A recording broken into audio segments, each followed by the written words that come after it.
بسم اللہ الرحمن الرحیم۔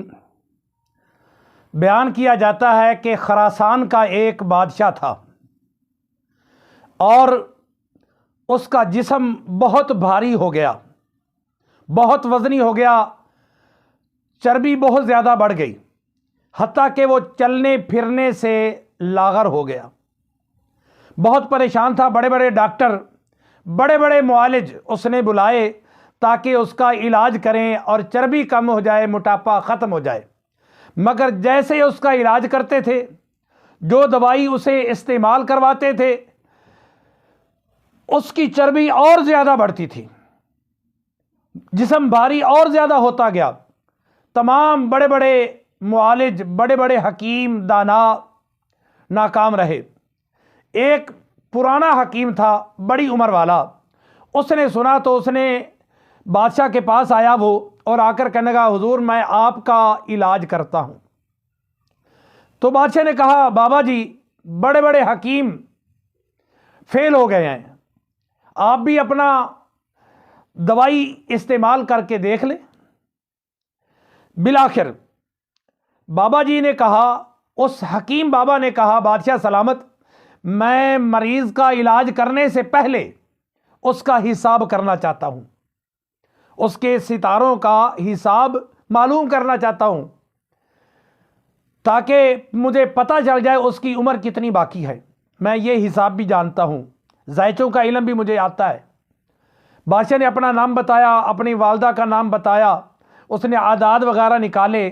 کچھ دیر وہ ہندسے وغیرہ ان کو گھماتا رہا اور کہنے لگا، بادشاہ سلامت، بڑے افسوس کی بات ہے، میرا علم یہ کہتا ہے کہ آپ کی زندگی کے صرف 40 دن باقی ہیں، الا 40 یومن، 40 دن کے بعد آپ قبر میں چلے جائیں گے، اور اگر آپ کو یقین نہ آئے تو آپ مجھے قید کروا دیں، 40 دن میں قید خانے میں رہوں گا اور 41ویں دن آپ کو پتہ چل جائے گا۔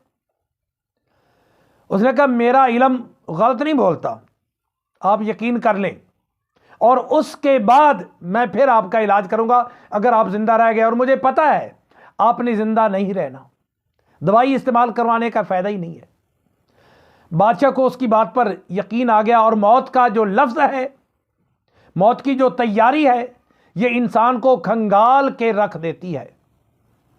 بالآخر بادشاہ رات کو نیند نہ آئی اسے کہ میرے 40 دن زندگی کے باقی ہیں۔ جیسے دن گزرتا، موت کا وقت قریب آتا گیا، پریشان حال، کھانا پینا ترک کر دیا، راتوں کو نیند نہ آئی، اور جسم لاغر اور کمزور ہونا شروع ہو گیا، چربی ختم ہونی شروع ہو گئی۔ جتنے لہو و لعب کے مشاغل تھے، کھیل کود کے، سیر و تفریح کے، کھانے پینے کی مرغن غذائیں، سب کچھ ختم کر دیں۔ موت کی تیاری کرنے لگا، اپنے بچوں کو بلایا، وصیتیں کرنی شروع کر دی، کیونکہ بابا جی تو قید میں تھے اور انہوں نے یقینی طور پر کہا تھا کہ آپ کے زندگی کے صرف 40 دن باقی ہیں۔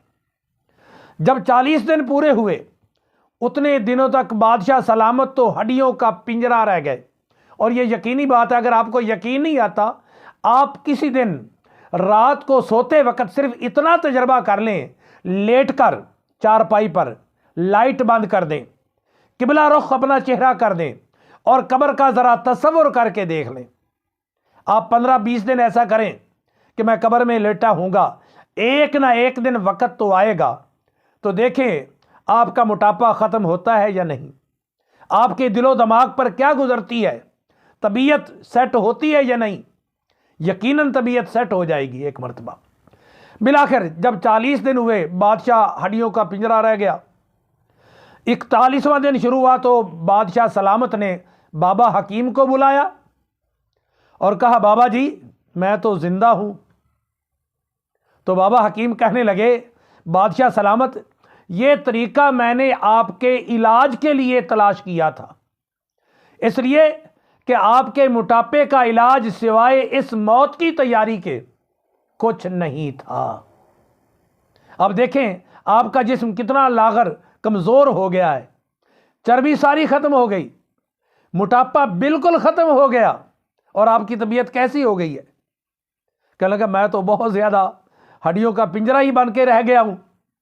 تو بادشاہ نے اس کو بڑا انعام و اکرام دیا، انعامات سے نوازا اور اس کو اچھے طریقے سے رخصت کیا۔ تو یقیناً موت کا جو لفظ ہے یہ انسان کو جھنجھوڑ کے رکھ دیتا ہے۔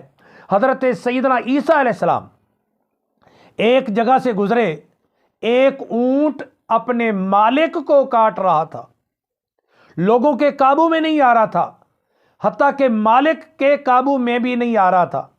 حضرت عیسیٰ علیہ السلام اس کے قریب گئے، ایک لفظ بولا اور آگے چلے گئے۔ وہ لفظ بولنا تھا، آپ وہاں سے تشریف لے گئے، وہ بیٹھ گیا اور دن بدن وہ لاغر اور کمزور ہوتا گیا، حتیٰ کہ وہ کسی سے، کوئی جانور کے ساتھ وہ لاہ و لاب نہ کرتا، خاموشی سے گوشہ میں بیٹھا رہتا، کسی کو کوئی بات نہ کرتا، کھانا پینا اس نے کم کر دیا۔